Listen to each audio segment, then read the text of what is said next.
On a beautiful day, the sky was clear and the warm sunlight shone on the body of a little girl who was eating candy in her hand, walking with her mother on the street to stop by the dentist's office because recently, Sarah's mother was very worried about her daughter's teeth, afraid that her daughter had a problem with her teeth.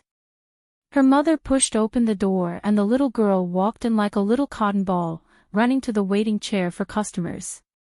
About 15 minutes later, it was finally her turn. The little girl happily ran up to the examination chair for the dentist to check her teeth even though she was holding candy in her mouth. The doctor asked the little girl curiously, "Little girl, can you give up candy before the dentist checks your teeth?" Yes, doctor. If you are good, you will get more candy after the examination, right? The innocent girl asked. That's right. Then, open your mouth please. The little girl obediently opened her mouth for the doctor to check her teeth, then received the results from the doctor. Currently, your child has no problem. No. Sarah's mother was surprised.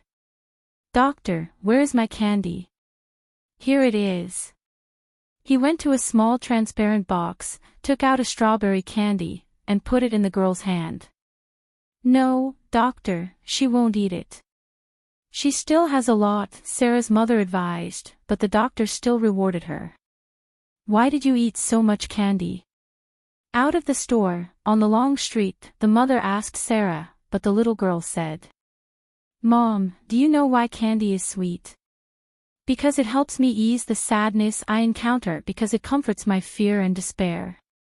I also know that you use a smile to face the world because you don't want to be hurt, you want to be strong to protect me. But now you have me, I can eat sweets to soothe your wounds, but you use smiles to hide them, it can't last forever. So, I'm the candy, I will dispel your sadness, and I will stand up to protect you. Because you sacrificed for me. Sarah said.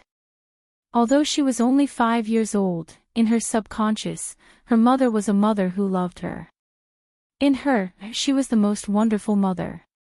She would rather face pain and suffering than let her daughter be sad. Sarah's mother was in pain, she understood how sad she was and tried to fight against the evil that existed in this world. She didn't think Sarah could read and understand her soul, she bent down to pick up her child. No one has ever said that to me. No one has ever been willing to do that for me like you. My dear, you are my soul, my treasure. Thank you, my daughter. Sarah smiled a gentle and lovely smile under the bright sunlight. Her mother didn't know when she started crying.